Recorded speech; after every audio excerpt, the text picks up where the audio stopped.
Hello there, and welcome to another edition of Wake Up and Live with the Arts.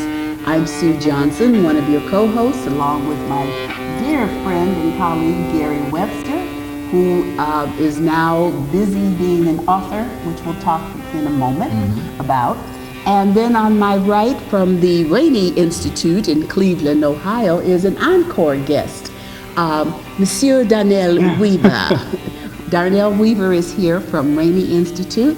And we talked to him, it's been a long time ago, so now we're going to find out what's going on with you and what's going on with Rainey and your music career and everything else that's going on. So let's start right in. What's going on with you, kid? Well, there's so much going on. Well, right now. take your time. Well, one thing I like to share is that I'm working with a colleague and a friend, a brother. His name is Humble G the Fiddler, and we have this Stop the Hate tour program that we've been God going bless on you. doing. Yes. So that's one thing that's been going on. We just recently performed for Mother's Day, and it was a wonderful event. I played viola and sang, and he plays violin and he raps. And Okay, so, that should have been a heck of a combination. Yes, definitely. Yeah. Now, is it on DVD or YouTube by any chance? It's not just yet because it was just Sunday, so we're gonna upload it pretty soon. Yeah. And you know, you just said something that's going to make me say something metaphysical. Okay. I'm unhappy about it, but I recently discovered that evil and hate and ugly always have to exist to offset good, the spectrum. I was so, I have a late in life discovery, revelation thing. Well, those are always good to have. Yeah, but I was brokenhearted because I hate evil and ugly and hate. Yes, well. I hate hate. Yeah, you hate hate. You do it exactly. Yeah, so where do you do your concerts? Are you touring? Are you, what's going on? We've been on tour in the public school system. Okay. Here in Cleveland, we did some in Richmond, going down to Columbus. So we've been on tour in the schools because that's where we want to start. It started with the no bullying. Yes. And then we went the whole Stop the Hate, and we teamed up with the Maltz organization. Yes, Milton Maltz and them from the Maltz Museum, the Jewish Heritage Museum, up on Richmond Road in Beechwood, Ohio. Yes. Yes. You need to stop in there. They have wonderful, not only exhibits, but special events as well. Yeah. Yes. So you've been doing those things. I've been doing that and including Flux Dance Company, Flux in Motion, which is my company, where it consists of musicians who perform the live music as well as dance.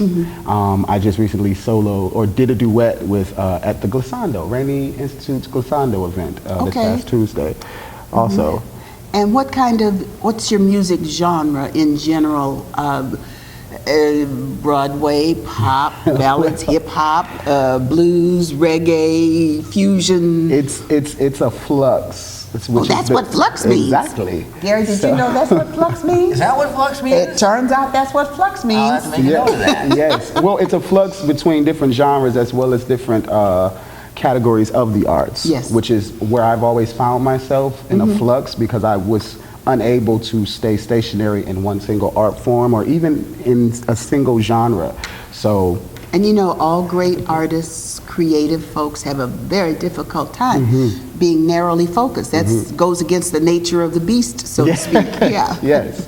So yes, that's the genre. If I would have to say, if anyone asked me, I would say it's a flux. And how did you, who's your colleague again? Humble G. Humble G. How did you two decide to get together to do this project? Interesting story. He and I started out at the Cleveland School of the Arts together, actually. Yes. So we really didn't know each other. He's a couple years younger than me, and we didn't know each other because then, in high school, that's a big difference. Yes. But however, a few years after I graduated, we came together through a mutual contact of ours, which was my aunt, who's also in the arts. Well, give her a shout out. Her name is Rashiada Weaver. Well, how about that? And she does African dance, sings poetry, wonderful vocalist. And so he and I got reconnected, and this was years ago. I believe I was like 19, he was 16 at this time. Okay. So flash forward to now, we've been working together ever since, and we wanted to do something because we come from a background of impoverished and a lot of trials and tribulations. Economically challenged. Yes, thank you. And so we've come and we're starting to be on the other side of that. Yes. And we see the state of our society and of our community and our culture. Yeah, and young male usually African American. In particular, Yeah. exactly. And so we wanted to give advice, stuff that wasn't given to us, that we had to kind of go through life and learn instead of being taught. On-the-job training. Exactly. So we wanted to make it more accessible to the youth.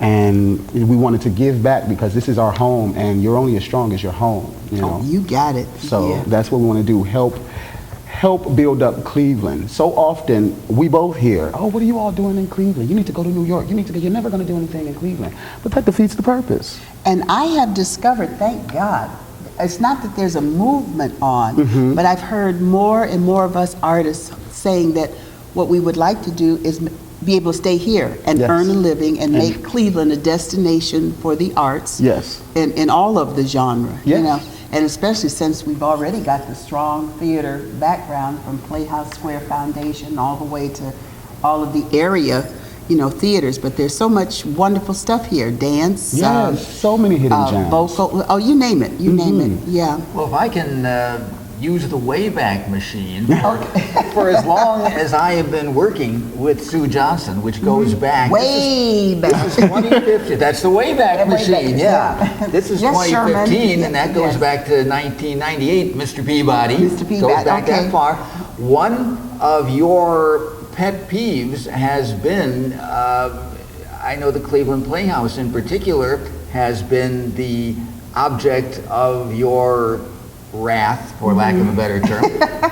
And I think you said that things are beginning to change, but the Cleveland Playhouse, among local venues, has been reluctant to cast local talent. They go to New York, they go to Chicago, they go to LA to pluck people for their performances, and they basically ignore what's going on here. So what the Darnell local is talent. talking about, that has been one of your platforms for as long as I've worked with you. When And Hector progress, was a I pup. guess. Yeah. I guess some progress love it. is Yeah, a little being bit, made. especially among the artists who are all on, seem to be on this mission about how can we and why can't we make Cleveland a destination for the arts, and we can end up earning a living here.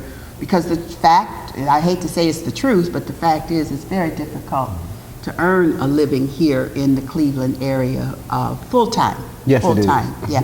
Are you doing other things to bring in a regular salary? Yes, I am. I am also teaching dance at Feluke Cultural Arts Oh, Center. that's Margaret Ford Taylor's new venture. Yes, that's what. Yes, so I know. Okay. Yes, Miss Margaret. She and I work closely. I teach there, and as well as. Oh, wait a minute, we still got, wait a minute, did we lose Renee or did we lose, oh shoot, who's running that on a day-to-day basis? David Kanzler.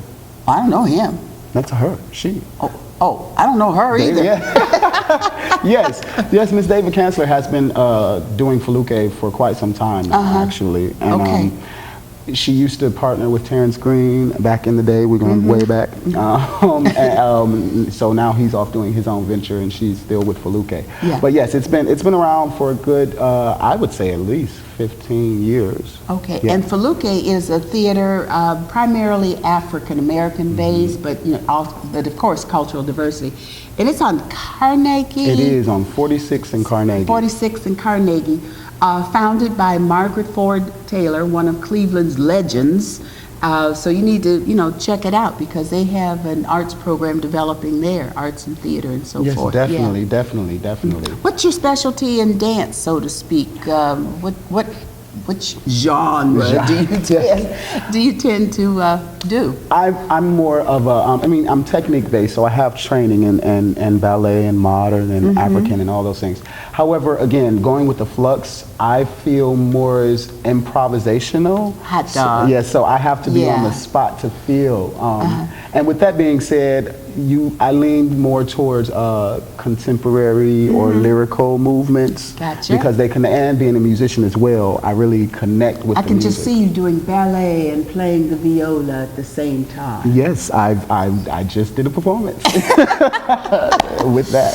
Have you worked with other legends such as, oh Lordy, Diane McIntyre? Oh yes, I love Miss Diane, who also is an inspiration to me because she is a Clevelander, and she stayed here. She stayed here, and she's legendary. Okay, she's internationally legendarily speaking. Yes. So yes, I've worked with Miss Diane McIntyre a few years ago. The first experience I've had with her, I was such ashamed because I didn't know who she was at first. Oh, okay. Well, that happens in life. And they were like, "Oh, Miss Diane McIntyre is looking for dancers. You need to go audition." I'm like, Yeah. But when I finally found out who she was and Googled her, I was like, we have this right here? Right here in Cleveland. And so, yes, again, it was on a production called Why I Had to Dance, and it was a choreo poem written by Ntozake Shange.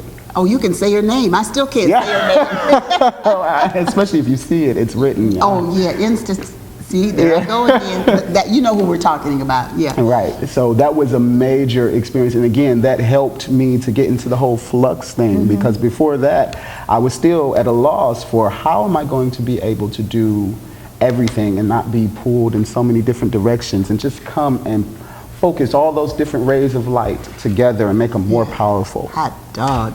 Have you started dealing with what your dreams and ambitions are for the future as an artist? Where do you see yourself? What would you like to see happen in your dream of dreams? Well, again, one of my dreams is to have a production company where I am able to give youth and whomever, if you will, experience as well as prepare them to be professionals in the field and have them be, but not focus just simply on the artistry, but focus also on the whole being. So more emotional awareness, more mental awareness, as well as physical. Spiritual awareness. Spiritual awareness, definitely, because we're not this physical being, we're mental, spiritual, and physical. And emotional. So all those awarenesses, which is the reason why Humble G and I have continued to have started this tour, because we've seen the state of things, and we see so often we talk about these issues. We can talk and we can talk and we can tell you what the problem is. But nobody is working on the solution. Exactly. Yes. So we know what worked and we know what didn't work. Let's work on a solution, which we have done. We understand the why. We have a solution. Now we're implementing this solution. And how and what to do. Exactly. But so many things fall short in life because they just don't get to that step. What to do and then how to do it. You know, somebody can tell us why we have to lose weight. You know, what, exactly. But nobody can tell us, well, what do you need to do? Exactly. Everybody tells you what you need to do, but does it work? I mean, I have heard about all sorts of diets, and I have never needed one. But no, I don't think so. Entirely beside the point. I wanted to ask Darnell about getting back to what we were talking about very early in the interview, the tour of the schools that you've been making and the message that you've been taking to these schools. You said you've done Cleveland and Akron and all the way south to Columbus. Have you been concentrating basically on inner city schools, or have you been going to white schools as well? And what has the reaction to you and to your message been in different areas? Do the white kids react differently than the black kids do to this Stop the Hate message? See, and I thank you for asking that question. Yes, we go into all schools. Any and every school who will accept us, we go into those schools. Yes, of course, we started primarily in the inner city schools because we felt that's where we need the urban schools. The most focus and the most energy. And because we are connected in the culture, however, we take it and we turn it to a more positive side. So we still use the same beats, the same musicality. I mean, we dress how we dress because that's who we are. You know, we're there too, but it doesn't have to. We want to change the connotation that's associated with our image and with our culture and with our style. So we do the same thing, but we turn it to positive. So in today's society where all they're listening to is trash, in my opinion, the lyrics are just so rude, condescending even, and they don't even understand that they're talking about you. They're putting you down. And not only that, but as a musician, the musicality of it all is elementary as well. So I don't agree with that. But they really respond because they can relate to it. It's not like we're taking and we're going and just playing all this classical music and they're like, you know, because you have to meet them where they are and then help them rise. Right. Well, that's a great segue because you are a great violist. Yes. Come on, yes, high five. I gotta give you a high five for that. On that one, yes. Why don't we take a break and let you get set up right about here because we must hear some of your music. Do you know what selections or that you're going to do for us? I don't. Like I said, You're just going to improv? I may just improv. We're open for it because in theater we improv. Yes. In life we improv like we're doing now because we don't know what the heck we're doing. We're just going to get up and do something. Yeah. Nobody hands you a script when you wake up in the morning for the next 18 hours. Yeah. It's improv. By George, you've got Think I'm right? Yes. Oh, thank you. Okay. We're going to take a quick break, and Darnell will be right back, and we're going to listen to the mellifluous sounds of his viola. And then we'll talk to him a little bit more.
Brava. Thank you.